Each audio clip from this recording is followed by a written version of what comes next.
de Dieu et la grâce de salut 1. La fidélité et la justice de Dieu 1 Samuel 2h30 C'est pourquoi le Dieu d'Israël, moi l'Éternel, je dis. Autrefois j'avais dit que ta maison et la maison de tes ancêtres marcheront devant moi éternellement. Mais maintenant moi l'Éternel je dis, assurément il n'en sera pas ainsi. Celui qui me respecte, je le respecterai, et celui qui me méprise, je le mépriserai. Dieu est connu pour être immuablement fidèle. Cependant, lorsque nous changeons, Dieu s'adapte à ce changement. La volonté de Dieu de sauver toute l'humanité demeure inchangée. Mais ayant donné la liberté aux hommes, il ne force personne. La grâce de Dieu réside dans le fait qu'il respecte cette liberté tout en la dirigeant vers le salut. Du point de vue humain, on pourrait parler de grâce coercitive. Mais Dieu n'abolit jamais la liberté, il inspire et touche l'homme. Sans cette grâce coercitive, personne ne pourrait être sauvé. Celui qui prétend croire en Dieu par sa seule volonté ment. 2. L'avertissement à la maison d'Élie. Le passage d'aujourd'hui montre que Dieu a envoyé un prophète anonyme à la maison corrompue du prêtre Élie pour donner un avertissement. Élie n'a pas réprimé ses fils dépravés et a laissé faire, profanant le nom de Dieu. Il a placé ses fils au-dessus de Dieu, 1 Samuel 2h29.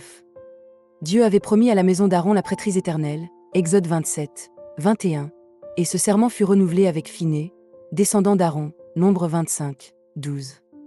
Mais à cause des méfaits des fils d'Élie dans le temple, Dieu révoque cette promesse. 3. Respect et révérence envers Dieu. Dieu pardonne inconditionnellement et sauve inconditionnellement, mais il honore seulement ceux qui le respectent. Celui qui ne respecte pas Dieu est, par conséquence, celui qui le méprise. Il n'y a pas de position intermédiaire. Ainsi, même si nous recevons le salut par grâce seule et que nous avons la promesse de l'éternité sur le roc, si nous ne respectons pas Dieu dans notre vie, nous subirons le sort de la maison d'Élie. 4. Jésus-Christ et le Saint-Esprit 4.1 La révélation de Dieu dans le Nouveau Testament. Dans le Nouveau Testament, Dieu se révèle comme le Dieu du salut dans Jésus-Christ. Il donne à tous les hommes la possibilité d'être pardonnés de tous leurs péchés et de commencer une vie nouvelle. Avant de retourner au ciel, Jésus, notre Sauveur, avertit que si l'on ne respecte pas le Saint-Esprit, il sera impossible de préserver le salut reçu par lui. Matthieu 12, 31-32 C'est pourquoi je vous dis, tout péché et tout blasphème contre l'homme sera pardonné, mais le blasphème contre le Saint-Esprit ne sera pas pardonné.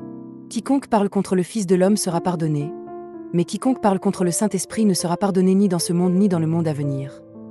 4.2 Distinction entre le Fils et le Saint-Esprit. Le Fils de l'homme désigne Jésus, le Dieu incarné.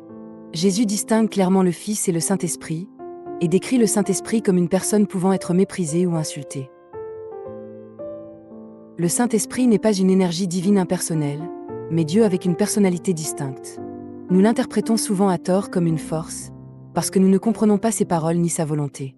4.3 La perception de Dieu dans la pensée orientale et grecque en Orient. On a parfois appelé ce Dieu perçu indistinctement le Tao, exprimant une intuition vague de Dieu. Dans le Nouveau Testament, l'Évangile de Jean appelle ce Tao le logo. Bien que traduit par la parole, le grec logo désigne l'ordre universel, proche de la notion orientale de Tao. Les pensées grecques et orientales anciennes comprenaient ce principe comme une réalité impersonnelle, mais la Bible révèle que ce principe est Dieu personnel, un Dieu d'amour, la Trinité. 4.4 La difficulté de comprendre la nature personnelle de Dieu. Attention, personnel ne signifie pas humain. Nous ne pouvons pas comprendre l'inconditionnel pardon et la miséricorde de Dieu avec notre propre personne. C'est pourquoi beaucoup ne croient pas à la grâce de la croix. Pour reprendre l'image coréenne, ce que voit le cochon, c'est seulement ce qu'il voit. Dieu veut nous donner la vie éternelle par Jésus, mais nous désirons seulement les bénédictions terrestres. La vie éternelle devient un bonus lié aux bénédictions terrestres, alors que ce devrait être l'inverse. Le bonus est optionnel, mais la vie éternelle est essentielle. 4.5 La leçon et l'application pratique. La leçon de cette méditation est: nous devons faire du respect de Dieu le but de notre vie. Nous devons respecter correctement le Dieu trinitaire révélé dans la Bible. Ceux qui ne croient pas en Jésus comme Dieu, ceux qui ne reconnaissent pas l'incarnation comme réalité, ceux qui ne reconnaissent pas le Saint-Esprit comme Dieu trinitaire, sont tous ceux qui méprisent Dieu.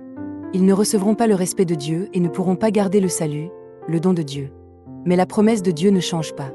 Dieu déplace seulement le chandelier du salut vers ceux qui le respectent.